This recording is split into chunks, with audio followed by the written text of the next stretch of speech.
Para bigyan tayo ng update sa pinsalang dulot ng bagyong Enteng, makakapanayam natin si Office of Civil Defense Spokesperson, Director Edgar Posadas. Magandang tanghali po sa inyo, Director. Magandang tanghali, Cheryl, and salamat sa pag-imbita sa amin sa iyong programa. Director Posadas, gaano na po karami yung apektado ng paghagupit nga nitong bagyong Enteng, maging itong habagat? Ilan po sa mga ito yung kinailangang ilikas? Opo, sa ngayon po, we have a total of 62,959 na apektadong pamilya or 240,418 na mga individual po.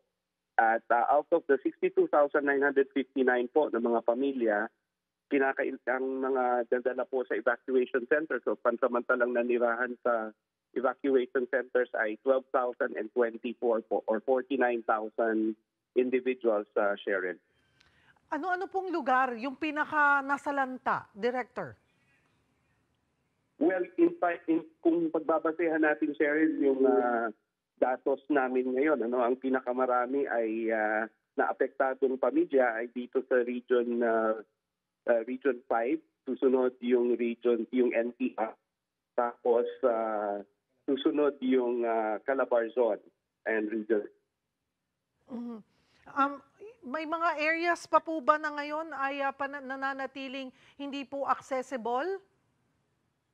Sa ngayon, Cheryl, and starting kagabi, nung tayo ay nag-attend ng pulong ni Secretary Pomoceno with our regional directors, kahapon wala nang na-report naman na mga ganong sitwasyon na hindi pa natin naaabot ng tulong.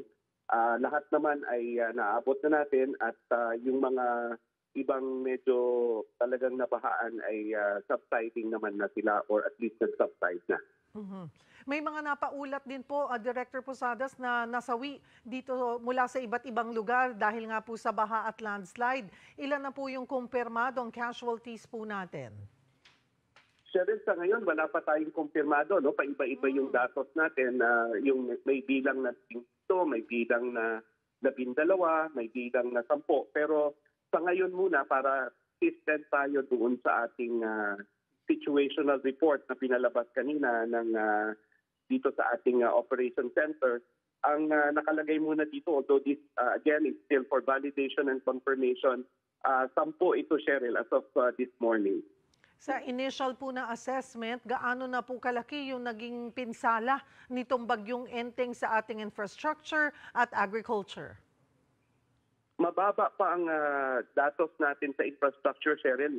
200,000 pa lang ito sa Region 5. Pero ito ay ine-expect namin na tataas pa ito dahil yung mga nagre-responde ay hopefully makapaggawa na ng assessment at makagawa sila ng report.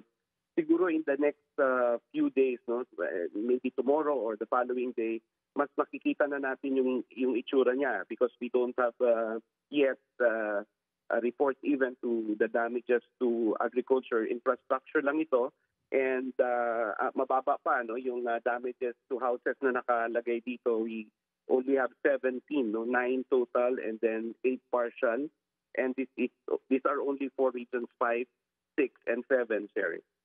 Marami pong salamat sa inyong oras. OCD Spokesperson Director Edgar Posadas.